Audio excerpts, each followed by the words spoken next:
Namasté les divines et les divins, j'espère que vous allez bien. Donc nous nous retrouvons pour un nouveau tirage pour la semaine du 25 novembre.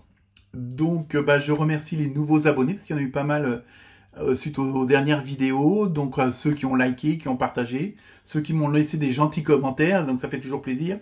Hein. Et donc comme je dis à chaque fois, si vous voulez plus d'approfondissement dans les tirages, vous pouvez me contacter pour vous faire un tirage plus en privé.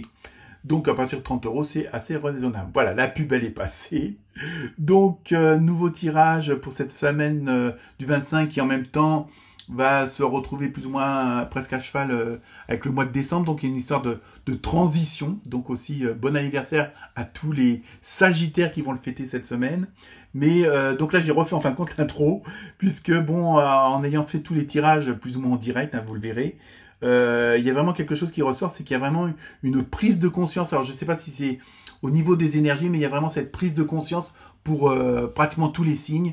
Et donc ça permet de voir les choses autrement, d'agir autrement. Il y a une sorte, entre guillemets, d'éveil. On va pas rentrer dans les détails à ce niveau-là, mais c'est vraiment quelque chose d'assez puissant. Donc pour certains et certaines d'entre vous, ça va se faire, on va dire, assez, soit par une sorte de tornade, de tonnerre, il y a vraiment, mais en même temps, il y a une sorte de légèreté parce que vous comprenez un petit peu les rouages du système, pourquoi vous en arrivez là, pourquoi il y a telle chose qui se répète, et c'est vraiment assez flagrant dans tous les signes. Donc pensez aussi à regarder votre ascendant parce que c'est assez puissant et je sens que là il y a vraiment une transition qui est en train de se faire entre novembre et décembre. Alors je ne sais pas si c'est pour nous préparer à une fin d'année, je dirais houleuse, mais dans le bon sens du terme, hein, parce que parfois il faut avoir des chocs pour pouvoir mieux réagir, on va dire ça comme ça. Mais moi, je vois ça plus vraiment dans le positif. Et vraiment, ce qui ressort beaucoup, c'est cette prise de conscience suite à des introspections ou autres. Mais il y a vraiment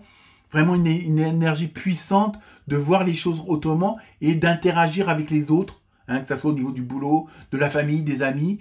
Il y a vraiment ce côté-là aussi qui est très, très puissant.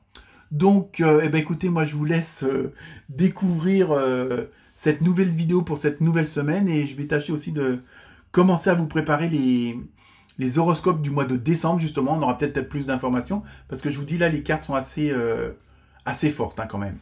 Donc bonne écoute, bonne lecture, j'attends vos commentaires et à très bientôt. Namasté. Namasté les Gémeaux, j'espère que vous allez bien. Donc, nous allons effectuer ce petit tirage pour la semaine du 18. Première carte, hein, en direct, presque. Le cheval noir avec fougue. Oula, attention, ça va y aller, ça va cavaler cette semaine pour vous les Gémeaux. Plus sérieusement, il y a vraiment... et ça, c'est drôle parce qu'on le retrouve dans d'autres signes, ce besoin de faire la tornade, hein, comme les béliers par exemple. Donc, si c'est votre ascendant, allez voir le tirage. Mais là, il y a vraiment et je pense que c'est en plus une énergie un peu générale où il y a vraiment ce besoin de foncer, mais pas forcément tête baissée, mais un peu de ruer dans les brancards et de dire ah, ça suffit, bon maintenant moi je veux que ça soit comme ça, mais c'est pas une sorte d'autorité imposée, mais vraiment le côté d'aller vers où vous avez vraiment envie d'aller. Il y a vraiment ce côté-là, il y a vraiment ce côté là, et pour vous, il y a peut-être une partie de folie en même temps. Donc, un petit peu, vous allez, comment dire, laisser libre votre esprit, vos actions, votre côté créatif, hein, aussi, qui peut s'exprimer comme ça. Et ça va vraiment, bon, évidemment, ça va peut-être forcément plaire à tout le monde parce que vous êtes un petit peu un cheval sauvage dans la nature, comme ça, lâché. Puis, vous voyez, parfois, on se demande, on a l'impression qu'ils ont un grain de folie quand on les voit dans les prés ou les champs, qui font des ruades et tout ça. Vous, ça va être un peu ça, je veux dire, bon, en même temps, je pense que ça va être un petit peu votre côté de faire un petit peu forcément le ménage. Hein. Donc on va continuer, on va voir si on a d'autres précisions. Mais bon, j'ai l'impression que c'est vraiment l'énergie de la semaine. Hein. Alors ensuite, voilà, le bâton de parole avec communication. Vous voyez, il y a vraiment ça, je l'ai lu dans d'autres signes, il y a vraiment ce côté, en même temps, je veux dire, de tornade, de fougue et tout ça, mais on reste dans la communication, on reste quand même dans le respect. C'est pas forcément, je veux dire, c'est quand il y a vraiment ce côté un peu chaotique, mais entre guillemets, c'est pas franchement négatif, c'est vraiment pour... Il y en a marre d'une certaine situation. Alors, je sais pas si c'est dû aux énergies internationales ou hexagonales, on va dire ça, mais je pense qu'il y a peut-être à arriver pas mal de signes, et ça, on doit le ressentir chez beaucoup de personnes. Vraiment, ce côté de... Il y en a ras-le-bol de rester soit toujours à la merci d'eux, ou, bon, entre guillemets, dans son canapé, les mains dans le short. Mais bon, je veux dire, il y a vraiment ce côté besoin d'avancer, ce besoin de ne plus rester à l'endroit où vous êtes, au sens figuré. Hein, et vraiment ce côté, maintenant ça suffit, on avance, j'en ai marre de cette situation, j'en ai marre de ces boulets. Donc voilà, il y a vraiment ce côté de une sorte de remise en cause, de remise au point, et puis d'abattre toutes ces cartes. Hein. Donc automatiquement, bah, ça va engendrer des échanges hein, avec l'entourage, que ce soit familial, personnel, professionnel. Hein. Donc on va continuer un petit peu quand même pour voir avec l'oracle du feu sacré. Hop là, il y a 2 cartes qui sautent. Oh là là.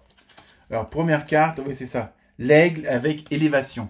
Donc vous voyez, je pense que c'est ça. Je pense que ce qui vous force, ce qui vous conduit à réagir comme ça, dans ce côté de cheval fou, hein, et puis de cavaler au plus vite possible, le plus loin possible. Et vraiment, c'est parce que vous avez vraiment maintenant, vous avez compris pas mal de choses, vous avez une vue d'ensemble de votre entourage, de votre environnement, et donc automatiquement vous voyez plus clair, et vous vous rendez compte qu'il y a des tonnes de choses inutiles, des tonnes de choses qui vous correspondent plus, hein, qui ont trop duré. Donc il y a vraiment ce besoin hein, d'élargir votre horizon et d'aller beaucoup plus loin. Hein. Bah voilà, d'autres cartes. Bon, le serpent, mais avec transformation. Il y a vraiment, vous voyez, il y a vraiment, et chez les béliers et les taureaux, bon, pour l'instant, c'est les 3 signes que j'ai fait, avec le vôtre, évidemment, sinon ça ferait que 2. Il y a vraiment ce côté de passage vers autre chose, vous voyez, il y a vraiment c'est une sorte de transition. Et là, bon, comment dire, le serpent, on sait qu'il y a toujours cette mue où il change de peau, il abandonne une ancienne peau pour revivre d'une nouvelle peau. Et vous allez vraiment être dans ce genre de situation. Il y a vraiment ce côté de changement bon, assez radical. Hein. Bon, je pense moi, sur l'horoscope de novembre, je crois que vous y étiez déjà dans ce genre d'énergie-là. Hein. Et il y a vraiment ce besoin vraiment d'avancer, de plus rester dans le métro boulot dodo. Il y a vraiment ça qui ressort beaucoup. Hein. Et enfin, l'autre cas, c'est la montagne sacrée avec questionnement.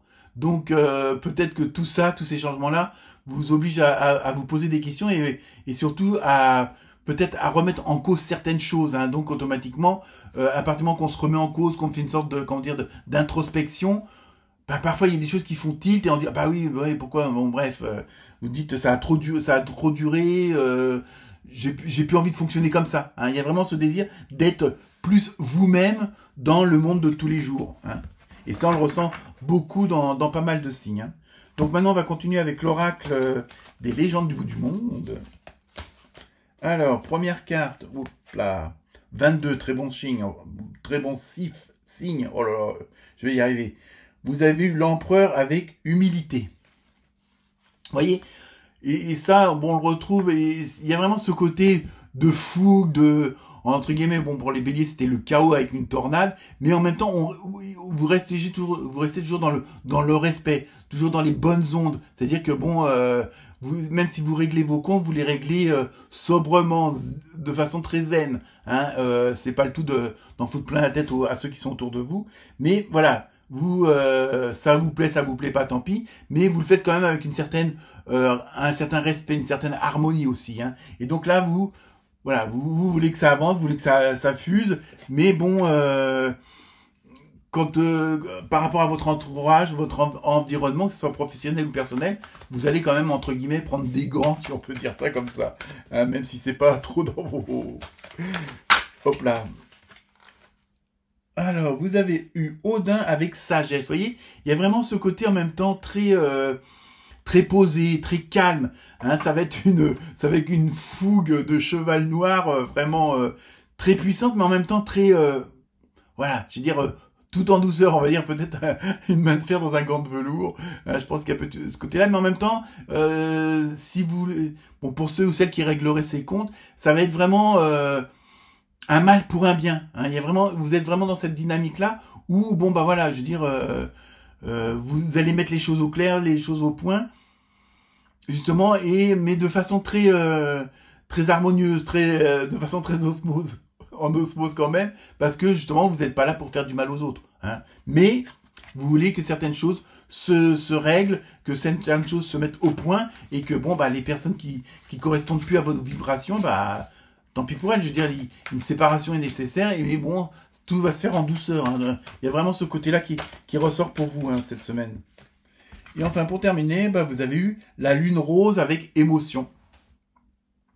Donc là, vous voyez, il y a vraiment ce côté en même temps, peut-être que vous allez faire des choses ou dire des choses qui vous plaisent pas parce que bon, vous savez que ça va pas forcément faire plaisir à ceux qui sont et celles qui sont en face de vous, mais en même temps, vous savez que c'est nécessaire. Hein, comme je disais tout à l'heure, c'est un mal pour un bien, et en même temps, il y a vraiment le passage d'un avant et d'un après, et justement, vous allez faire attention et faire confiance surtout à votre intuition, à vos émotions intérieures, et que vous allez justement...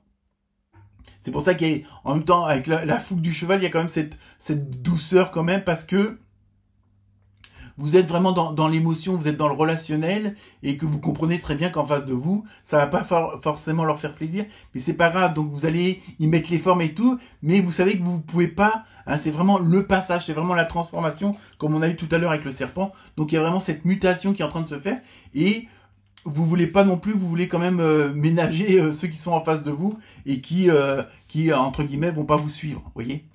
Voilà pour vous les Gémeaux. Très bonne semaine.